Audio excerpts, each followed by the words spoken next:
বিয়ের রাতেই যে বর বউকে একা ফেলে রেখে পালিয়ে গিয়েছিল সে স্বামীকেই আজ 4 বছর পর প্রথমবারের মতো নিজের সামনে দেখে থমকায় সুহা। ড্যাব ড্যাব করে তাকিয়ে দেখে ছেলেটার সাজ পোশাক। সুহা আগেও দেখেছে এই মানুষটাকে, তবে শুধু ছবিতেই। এমনকি বিয়ের দিনেও সে তার স্বামীর দিকে চোখ তুলে তাকায়নি লজ্জায়, আজ তাকাচ্ছে। পরনে ব্লেজার, তাও ব্লেজারের ভেতরে শার্টের খোলা অংশটুকুতে উকি দিচ্ছে ফর্সা লোমবিহীন বুক। চেহারার দিকে তাকিয়েই বুঝতে পারলো এই ছেলের জন্য এত মেয়ে পাগল হওয়ার কারণ। শুধু চেহারাই কি পাগল হওয়ার কারণ? এই ছেলের গলা আর কথাগুলো তো দারুণ ছিল, যে কণ্ঠের সাথে তার বহুদিন আগে পরিচয় হয়েছিল, যে কণ্ঠ আর কণ্ঠ দ্বারা বলা কথা তাকে কাবু করেছিল বহুদিন আগে। আর তার দরুনই তো প্রথমে বিয়ে নাকচ করলেও পরবর্তীতে সুহা রাজি হয়েছিল বিয়েটা করতে। কিন্তু কে জানতো তাকে দুর্বল করাটাও যে এই ছেলের টোপ ছিল কেবল। সুহা ছোট্ট শ্বাস ফেলে, স্বচ্ছর চোখ জোড়ায় তাকিয়ে বোধহয় সুহাও এই মুহূর্তে পাগল পাগল অনুভূতিটা টের পাচ্ছে। কেন পাচ্ছে?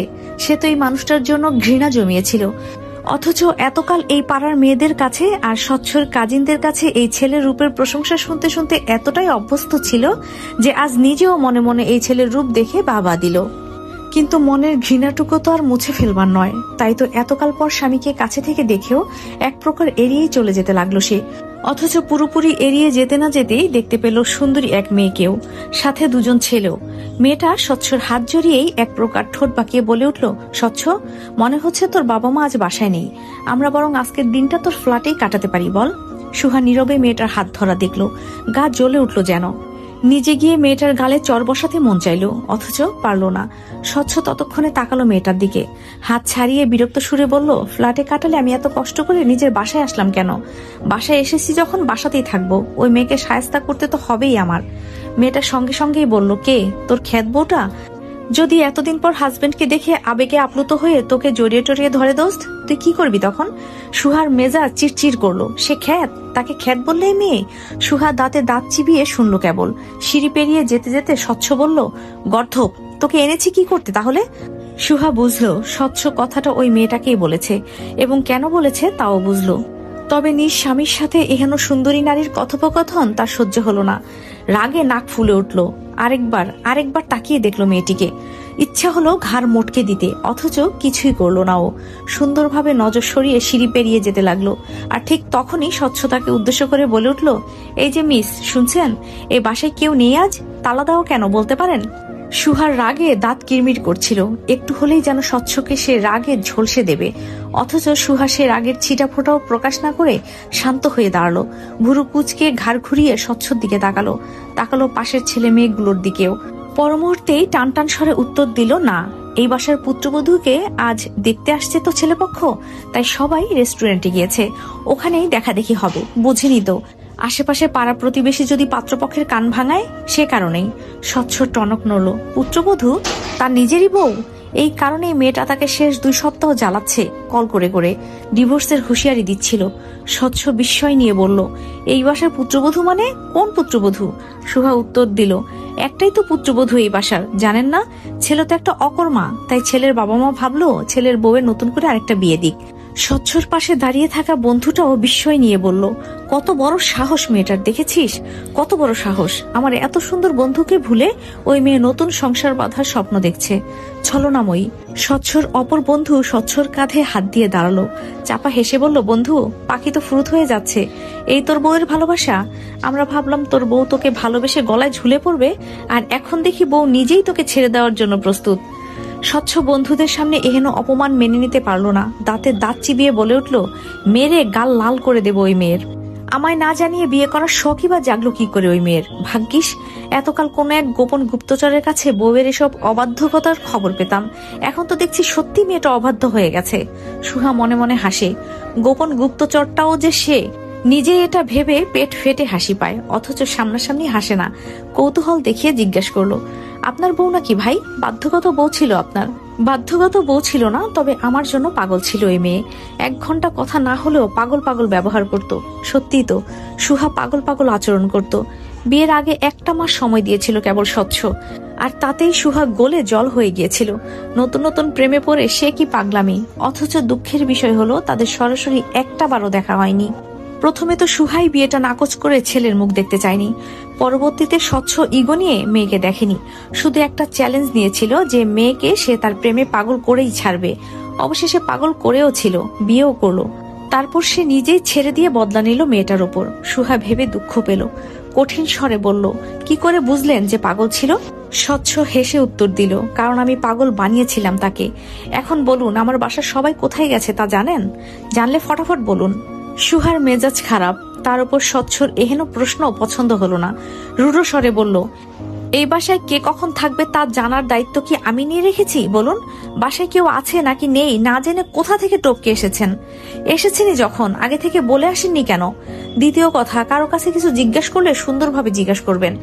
এমন উত্তর পেয়ে স্বচ্ছর মুখটা বোধহয় চুপসে গেল। সুহার দিকে চেয়ে সরু চোখে চাইল এবারে। মেয়েটাকে আগে কখনো দেখেছে বলে মনে পড়ছে না তার। মনে মনে ভেবেই নিল সে হয়তো বাসার ভাড়াটিয়া হবে। এবারে সুন্দরভাবেই বলল, আমি এই বাসার মালিকের ছেলে। আপনি কি জানেন ওনারা কোথায় গেছেন? সুহা আগের মতোই মেজাজ খারাপ দেখিয়ে বলল, বাসার মালিকের ছেলে বলে কি আমি আপনাকে আলাদা সম্মান করব ভাবছেন? স্বচ্ছ ভদ্রতা দেখিয়েও যখন ভদ্র উত্তর না পেল, তখন বিরক্ত হয়ে বলে উঠল, না করলে আপনাকে বাসা থেকে বের করে দিব, বেয়াদব মেয়ে। সুহা ভয় পাওয়ার ভান ধরে বলল, বের করে দেবেন? বাবা, ভয় পেলাম আমি। স্বচ্ছ দাঁতে দাঁত চেপে প্রশ্ন ছুড়ল, কি মনে হচ্ছে বের করতে পারবো না আপনাকে? আপনি বের করে দিলেই বা আমি বের হয়ে যাব কেন? টাকা দিয়ে আছি, এমনি এমনি তো আর থাকছি না ভাই। আজ এরা পেঁচাল বাদ দেন তো। কথাগুলো বলেই মুখ কেমন করে নিচে নেমে গেল সুহা। স্বচ্ছ আর ওর বন্ধুরা চেয়ে থাকলো কেবল বোকার মতো। স্বচ্ছ তো বিড়বিড় করে বলল, এই মেয়ে নির্ঘাত আমার বউয়ের থেকে ট্রেনিং প্রাপ্ত বেয়াদব। স্বচ্ছর পাশের বন্ধুটা তখন হেসে বলল, কিন্তু মেয়েটা সুন্দর দোস্ত, প্রপোজ করলে দোষ হবে না নিশ্চয়ই। ছেলেটা কথা বলার পরপরই স্বচ্ছর পাশে দাঁড়িয়ে থাকা মেয়েটা এবারে বলে উঠল, কাকে প্রপোজ করবি? ওই মেয়েরে? সমস্যা কি করলে? তোরে তো আর তোর আব্বাই আমার সাথে বিয়ে টিয়ে দিবে না, তাই না? তার চেয়ে অন্য একটা জুটিয়ে নেওয়াই ভালো। উত্তরটুকু দিয়ে ওই ছেলেটা ফেলফেল করে তাকায় মেয়েটার দিকে। মেয়েটা নিধি।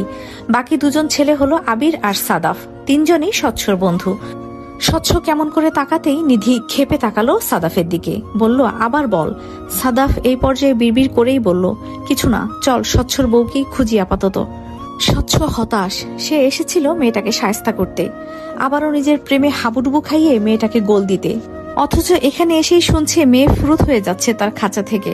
স্বচ্ছ ঠোঁট ফুলিয়ে শ্বাস ফেলেই একটা নাম্বারে মেসেজ করলো। পরপরই ওই নাম্বার থেকে কল এলো। স্বচ্ছও কল তুললো। ওপাশ থেকে মেয়েলি কণ্ঠে ভেসে এলো, এটা কি আপনার বাংলাদেশি সিম নাকি মিস্টার অস্বচ্ছ? যাই হোক, আমার টানে অবশেষে দেশে এসেই পড়লেন, দেখে খুশি হলাম। বিয়েতেও এভাবে চলে আসবেন? স্বচ্ছর চাপা রাগ হলো। কেন জানি না মেয়েটাকে এখন কোষে থাপ্পড় দিতে পারলে শান্তি লাগতো তার। তবুও টানটান স্বরে শীতল রাগ দেখিয়ে বলে উঠল, স্বচ্ছর দিকে সব মেয়ে আগ্রহ নিয়ে ঝুঁকে সুহাসিনী, অনাগ্রহ দেখানোর সাহস দেখায়নি এই পর্যন্ত কেউ। সে জায়গায় তুমি আমার বউ হয়ে আমায় ছেড়ে অন্য কাউতে ঝুঁকবে? আমার এই অপমান আমি চুপচাপ মেনে নিব ভাবলে কি করে সুহাসিনী? সুহা তাচ্ছিল্যের হাসি হাসে, ঠোঁট বাঁকিয়ে বলে ওঠে, খুব অহংকার না নিজের সৌন্দর্যের? আমি কিন্তু আগেও আপনার সৌন্দর্যের প্রেমে পড়িনি অস্বচ্ছ সাহেব, আপনার কণ্ঠের আর কথার প্রেমে পড়েছিলাম। স্বচ্ছ বাঁকা হেসে শুধায়, এবারে সৌন্দর্যের প্রেমেও পড়বে, আপাদমস্তক সবকিছুরই প্রেমে পড়বে। এমন ভাবে প্রেমে পড়বে যে আমায় ছাড়া আর কিছুই বুঝবে না সুহাসিনী। সুহা হাসে, উত্তরে বলে, সুহা নিজের অপমানের শোধ নিতে পারে মিস্টার অস্বচ্ছ? সৌন্দর্য দেখি গলে যাব অতটাও হ্যাংলা ভাববেন না আমাকে, তাহলে দেখবেন নিজের জালে নিজেই ফেসে যাবেন। প্রতিশোধবশত একটা মেয়েকে বিয়ে করে তারপর তাকে একা ফেলে চলে যাওয়াটা মেয়েটার জন্য কতটা অপমানজনক তা স্বচ্ছ আজও বুঝেই উঠতে পারেনি। বরাবরই একটা বাউন্ডুলের ছেলে স্বচ্ছ, নিজের মর্জি মতো চলে এসেছে সবসময়। সেই বাউন্ডুলের স্বচ্ছ নিজের বিয়ে করা বউকে যেখানে কোনোদিন দেখেইনি, সেখানে না দেখে না চিনে সে না দেখা বউকে খুঁজে বের করতে ব্যস্ত হয়ে পড়বে, এই প্রত্যাশা করাটাই বোধহয় ভুল। স্বচ্ছ নিজের অদেখা বউয়ের উপর একটা চাপা রাগ দমিয়ে রেখে ছাদে গিয়ে দাঁড়ালো।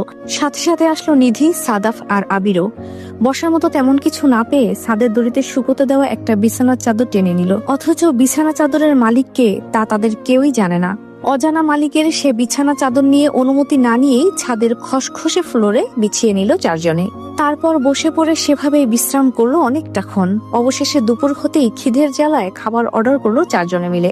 খাবার আধ ঘন্টার মধ্যে চলেও আসলো। তারপর খাওয়া শেষে নিধি ছাদ দেখতে দেখতেই চুইংগাম চিবিয়ে বলল, বাবা তোদের ছাদখানা দেখছি ফুলে ফুলে ঝকঝক করছে দোস্ত। তোর বউয়ের বিয়ের ফুল বোধ হয় এখান থেকেই কালেক্ট করা হয়ে যাবে বল। বলতে বলতেই ছাদে লাগানো কালো গোলাপ গাছটা থেকে 3টা ফুল ছিল নিধি। ফুলগুলো দেখতে দারুণ লাগছিল। পরপর সেগুলোকে কানে গুজে নিল নিধি। স্বচ্ছর ইচ্ছে হলো নিধির মুখটা এক চড়ে ভোঁতা বানিয়ে দিতে। খাবারের শেষ গ্রাসটা চিবিয়ে চিবিয়ে বলল, ভাবছি তোর আর সাদাফের বাসরের ফুলগুলো এখান থেকে কালেক্ট করব। সুন্দর হবে না বল? নিধি মুখ ভেঙিয়ে বলল, কি আশ্চর্য, এমন ভাবে রেগে যাচ্ছিস কেন? খারাপ তো কিছু বলিনি বল। স্বচ্ছ তখন খাওয়া শেষ করে উঠে দাঁড়িয়েছে। ছাদে মেলে দেওয়া কাপড়গুলো থেকে সাদা রঙের একটা ওড়না টেনে নিয়ে নিজের হাতটা মুছলো আয়েশ করে। আর ঠিক তার পর মুহূর্তেই কেউ এসে ওড়নাটা ছো মেরে টেনে নিল। তেজ নিয়ে তার সামনেই বলে উঠল, কি আশ্চর্য, বাসার মালিক বলে কি যার তার কাপড় চোপড়কে নিজের হাত মোছার সামগ্রী বানাবেন? ভাই কি করলেন দেখেন তো আমার সাদা ওড়নাটা। স্বচ্ছ প্রথম দফায় চুপ থাকলো। নিজের অজান্তেই ভুলটা করে বসেছে সে। ওড়নাটা কার ছিল সেটাও তো সে জানতো না। তবে এই মুহূর্তে এই বেয়াদব মেয়ের ওড়নায় হাতের হলুদ হলুদ ছাপ দেখতে খারাপ লাগছে না তার, বরং আনন্দ হচ্ছে। ডোন্ট কেয়ার ভাব নিয়ে বলল, আপনি যে তখন বেয়াদবি করলেন এর জন্য এটাই প্রাপ্য। কাজটা আমি অজান্তে করলেও এটা আপনার ওড়না শুনে এখন আমার খুব খুশি লাগছে। সুহা এই পর্যায়ে ক্ষেপে বাঘিনীর মতো তাকালো, যেন একটু হলেই গিলে ফেলবে স্বচ্ছকে। রাগে নাক ফুলে উঠছে মেয়েটার। রাগে কাঁপতে কাঁপতেই বলে উঠল, ওটা আমার পছন্দের ওড়না ছিল, আপনাকে আমার ইচ্ছা করছে ছাদ থেকে ফেলে দিতে এখন। স্বচ্ছ ঠিক সুহার মতো করে রাগ দেখালো না, তবে হেসে হেসেই বলল, আমারও ইচ্ছে হচ্ছে, এদিকে আসুন, কোলে তুলে ছাদ থেকে ফেলে দিই আপনাকে। সুহা দ্বিগুণ তেতে গেল। হাত দিয়ে ঘুষি দেখিয়ে বলে উঠল, এত সহজ, মেরে মুখ ভেঙে দিব। স্বচ্ছ এবারেও হাসে। দেখতে পাতলা চিকন এইটুকু মেয়ে কিনা মুখ ভেঙে দিবে। হেসেই শুধালো, তাই নাকি? শক্তিতে পারবেন আমার সাথে? অতটাও দুর্বল ভাবার কারণ নেই, ক্যারাটে পারি, ক্যারাটে। কথাটা বলেই স্বচ্ছর মুখের দিকে ধারালো দৃষ্টিতে তাকিয়ে সজোরে ঘুষি বসালো স্বচ্ছর পেটে। ভুরু নাচিয়ে বলে উঠল, এবার বলুন ঘুষিটা কেমন ছিল? স্বচ্ছ না তো ব্যথায় মুখ কুচকালো, না ব্যথায় পেট চেপে ধরলো। উল্টো সুহার কথা শুনে পেট ফাটা হাসিতে ফেটে পড়লো। সুহা তাকিয়ে দেখে, একটা ছেলে এতটা সুন্দর হাসে কেন? নাকি তার কাছেই এতটা সুন্দর বোধ হচ্ছে? সুহার বুক চিনচিন করে। বুকের ভেতর হৃদস্পন্দন আন্দোলিত হয়ে শুধায় ছেলেটা মারাত্মক হাসে। সাথে দৃশ্যমান ছেলেটার টেরাবেকা ঝকঝকে সাদা দাঁতগুলো। সুহার বুকের হৃদস্পন্দন বাড়ছে। সামান্য একটা ছেলে তাকে তার সৌন্দর্য দিয়ে কাবু করে ফেলছে। নিজের এহেন অবনতি আর দুর্বলতা দেখে নিজেরই ঘৃণা হলো। পর মুহূর্তেই দাঁত মুখ শক্ত করে নজর সরাতেই কানে এলো স্বচ্ছর হাস্যোজ্জ্বল স্বর, এই পাটকাটি ঘুষিতে আমি ভয় পেয়ে যাব মিস? যাই হোক, আপনার ক্যারাটে দেখে আমি বিস্মিত মিস ক্যারাটে পারা ম্যাম। সুহা আবারও রাগী চাহনিতে চাইল। হাত চালিয়ে স্বচ্ছর মুখ বরাবর একটা ঘুষি দিতে চাইতেই স্বচ্ছ সরে গেল। চাপা হেসে বলে উঠল, থাক থাক, নিজের এনার্জি খরচ করবেন না ফুসফুস করে। আপনি মেয়ে, আমি তো আর মারামারিতে আপনার সাথে লাগতে যাব না বলুন। তার চেয়ে মনে মনে নিজেকে বিজয়ী ধরে সুখী হন। সুহা ফোসফোস করছে তখনও। রাগে নাক ফুলিয়ে নিয়ে স্বচ্ছর দিক থেকে নজর সরাতেই চোখ পড়ল নিধির কানে গোজা তিনটে কালো গোলাপ। সুহার চোখ মুহূর্তেই গেল কালো গোলাপ গাছটায়, তার নিজের গাছ। অনুমতি না নিয়ে ফুল ছেড়াতে মেজাজ আরেক দফা খারাপ হলো। নিধির দিকে তেজ নিয়ে চেয়ে থেকে একদম নিধির সামনে গিয়েই দাঁড়ালো। কানে গুজে থাকা তিনটা গোলাপি এক টানে নিজের হাতে নিয়ে বলে উঠল, এই যে হাসতে হাসতে ফেটে পড়া পাগলের প্রেমিকা, আমার গাছের ফুল ছিঁড়েছেন কেন? কয়টা ছিঁড়েছেন? ছিঁড়ার আগে অনুমতি নিয়েছেন? হ্যাঁ? আচমকা নিধি এই মেয়ের কাণ্ড দেখে ভরকে গেল। মনে মনে সুহাকে ভয়ও পেল সে। না জানি তাকেও স্বচ্ছর মতো করে ঘুষি বসিয়ে দেয় যদি। নিধি শুকনো ঢোক গিলল।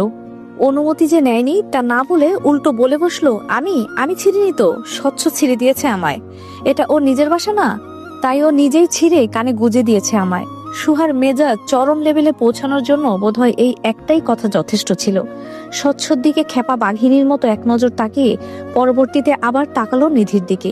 টান টান স্বরে বলে উঠল, বাসা ওনার হলেও ফুল তো ওনার না। ফুল যেহেতু ছিঁড়েছেন, ফুলের দাম দিন আপু, না হলে ফুল আবার গাছে জোড়া লাগিয়ে দিন। নিধি এবারে অসহায় স্বরেই বলল, কি করে লাগাবো? ছিঁড়ে ফেললে লাগানো যায় নাকি? তাহলে টাকা পরিশোধ করুন, পার পিস 50 টাকা। স্বচ্ছ এগিয়ে এলো। কচকচে একটা নোট সুহার দিকে এগিয়ে দিয়ে বলে উঠল, 3টা ফুল ছেঁড়া হয়েছে, 1000 টাকা দিলাম, আশা করি স্যাটিসফাইড আপনি। স্বচ্ছ ভাবলো এই মেয়ে টাকা পেয়ে খুশি হয়ে ভো দৌড় দেবে, অথচ হলো না। উল্টো টাকা না নিয়েই বলল, না, খুচরোই 150 টাকা দিবেন।